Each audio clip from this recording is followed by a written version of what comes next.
Hello' guys, কি খবৰ আপোনালোকৰ? আজি আছিলে শিৱৰাত্ৰি আৰু আমি আহি গ'লোঁ পামহিত থকা ভীমাশংকৰ মন্দিৰলৈ। আহি ইয়াতে ধুনীয়াকৈ ফুল, বেলপাত, চাকি, ধূপ, প্ৰসাদ আদি কিনি ল'লোঁ আৰু ভণ্টি আৰু মই গৈ আছোঁ। মা আগত গৈ আছে। ইয়াতে মই বহুতবাৰ আহিছোঁ, কিন্তু ভণ্টি আৰু মাহে অহা নাছিল।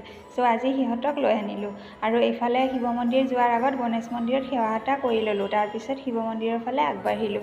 তাৰপিছত আহি দেখিলোঁ কি সুন্দৰ এটা পৰিৱেশ। ইয়াতে ভৰি ধোৱা পানীটো দেখি ভণ্টি আৰু মাৰ বিৰাট ভাল লাগিছে। বহুতবাৰ ভৰি ধুইছে। তাৰপিছত ভৰি চৰি ধুই আমি মন্দিৰত সেৱা কৰিব গ'লোঁ, কিন্তু বিৰাট লাইন, বহুত দীঘল লাইন আছিলে। যিহেতু ৰ'দো দি আছিলে, মোৰ মাৰ গাটো অলপ বেয়া আছিলে, আমি মেইন মন্দিৰত সেৱা নকৰিলোঁ। বাহিৰতে আমি চাকি ধূপ আদি জ্বলাই ল'লোঁ।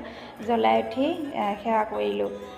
ভিতৰত কৰোঁ বা বাহিৰত, মনেৰে সেৱা কৰিলেই হ'ল, নহয় জানো? আমাৰ ঘৰতেইটো আছিলে আচল ভগৱান, কিন্তু আমি মন্দিৰত আহোঁ তথাপিও সেৱা এটা কৰিবলৈ। ধুনীয়াকৈ সেৱা কৰি ল'লোঁ। কৰি উঠি মায়ে আকৌ ভৰি ধুব গ'ল। চাওকচোন, ভৰি ধুই বোলে ফটো উঠাব লাগে, মাক কৈ আছিলে।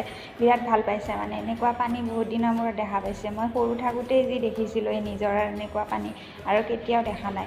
তাৰপিছত এইফালে চাওকচোন, পূজা কৰি উঠি আহি অলপ দলঙত ফটো উঠিব ওলাওঁতে এইফালে এটা ধুনীয়া বস্তু দেখিলোঁ। চাওক, সেইটো কি বনৰাজ নহয়, গজৰাজ। আৰু ইফালে ল'ৰা দুটাই তপস্যা কৰি আছে বুলি মই ভাবিছিলোঁ, কিন্তু নাই, কিবা বেলেগহে।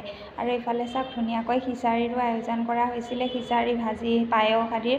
যোনে ব্ৰত ৰাখিছে তেওঁলোকৰ বাবে প্ৰসাদৰ ব্যৱস্থা কৰা হৈছিলে, ব্ৰত নৰখাসকলৰ বাবে খিচাৰী। তাৰপিছত আমি জিলাপি লৈ ল'লোঁ আৰু এইফালে ভণ্টিয়ে হাতত মেহেন্দিও লগাই ল'লোঁ ধুনীয়াকৈ। তাই এইবিলাক দেখিলে পাগল হৈ যায়। তাৰপিছত লগাই উঠি আমি ঘৰলৈ আহি গ'লোঁ অলপ চব্জি কিনি। আজিলৈ